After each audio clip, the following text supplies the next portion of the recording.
Guys তোমরা কম বেশি অনেকেই এই কথাটা শুনেছো, মানুষের কিছু একটা প্রবলেম হলে সে মানুষ বলে এই শালা আজকে আমার কপালটাই খারাপ। আর তোমরা এই ব্লগটা শেষ অবধি দেখো, তাইলেই বুঝতে পারবে আমার তো শালা মাথা চুল থেকে পায়ের নখ অবধি খারাপ বে। সো গাইস সকাল সকাল বিকেল বেলায় রেডি হয়ে বেরিয়ে যাচ্ছি বাঁকুড়ার থেকে বর্ধমান বাড়ির উদ্দেশ্যে।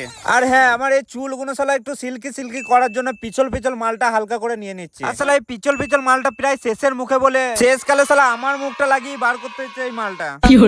হ্যাঁ অবশেষে লড়ে ঝাঁকে শালা এ তো বেরোচ্ছে বেরোচ্ছে বেরোচ্ছে। তাই বেশি না লেট করে আস্তে আস্তে মাথায় ঘষতে ঘষতে শালা আঙ্গুলটা যে এই চোখের অ্যাক্সিডেন্ট হয়ে যাবে কখনো ভাবিনি। আর হ্যাঁ, আঙ্গুলের সাথে চোখের অ্যাক্সিডেন্টটা এতটাই স্পিডে হয়েছে তোমরা না দেখতে পারলেও শালা রেজাল্ট ঠিকই দিয়ে দিয়েছে। তো চলো বেশি না বক বক করে বাঁকুড়া থেকে বর্ধমান যাওয়ার উদ্দেশ্যে যা যা। আর শালা বাইরে এসে আই এম তো অবাক, আজকে মনে হয় শালা আর বাড়ি যাওয়া হলো না। এই 2 সেকেন্ড আগে ছিল 2400 ডিগ্রি রোদ আর তার মধ্যে এরকম পানি। আর এসব দেখে শালা আমার বাঁ হাতটা চলে আসে এই ফাটা কপালে। তাই কিডনি ভরে কষ্ট নিয়ে এখানেই আমাকে ব্লগটা শেষ করতে হলো। তারপরের দিন এসে যে আমি এরকম করে ফেসে যাব আমি কখনো ভাবিনি। শালা সমুদ্র না নদী বুঝাই যাচ্ছে না তো। তো এরপরে যে আমার সাথে এরকম এরকম হয়েছে তোমরা দেখলে শালা হেসে হেসে হিসু করে দেবে গাইস।